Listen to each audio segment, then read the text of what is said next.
You're listening to my WorldNet Daily exclusive audio article.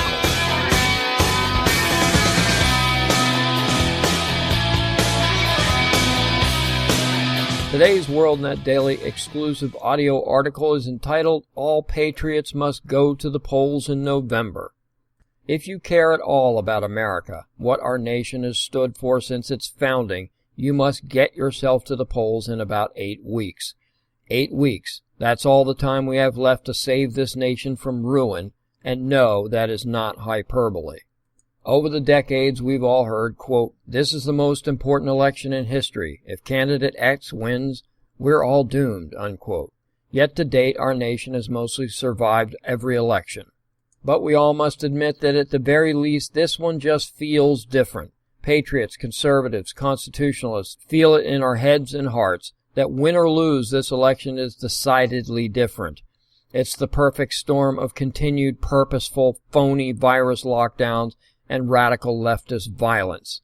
Well, if this is the case, what difference does it make if I vote in person or at all? Allow me to clarify. The only way to minimize the chaos that will surely besiege this country after November 3rd is for President Trump to win on Election Day in an electoral landslide. I mean, it has to be a whitewashing, so convincing that even the leftist media will have to begrudgingly admit that the Trump-Pence ticket won. Anything less than that, and chaos will consume the nation. They've already told us as much. So I'll say it again. Even if you have the opportunity to take the easy way and vote by mail, don't do it. Make the effort and get your butt to the polls on November 3rd. For Democrats, that's November 4th. Ha! Just kidding. If you can go to Walmart, a grocery store, a pharmacy, Starbucks, or Dunkin's, etc., and feel relatively safe, you can feel the same at your local polling place. Last Tuesday, I went to the polls and voted in my state's primary. Every safety precaution was taken to make sure that citizens could vote without fear of dropping dead of coronavirus on the spot. Everyone there was masked up, and there were plexiglass dividers separating officials from the voting public.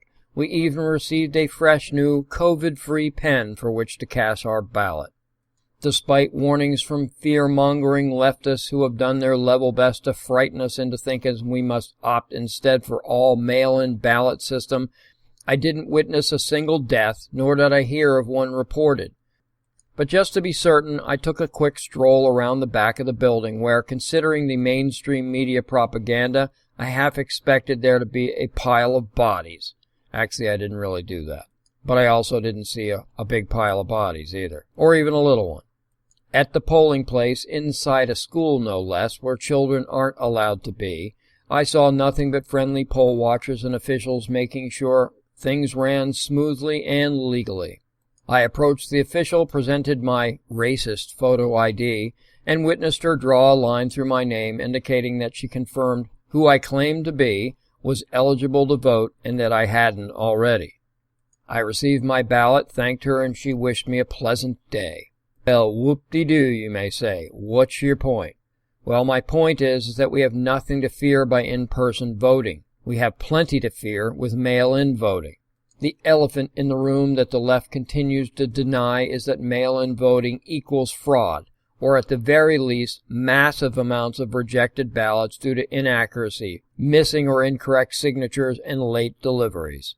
And if the election is even close, the left will insist that every ballot be counted, whether it is legal or not, legitimate or not, legible or not, arrived on time or not.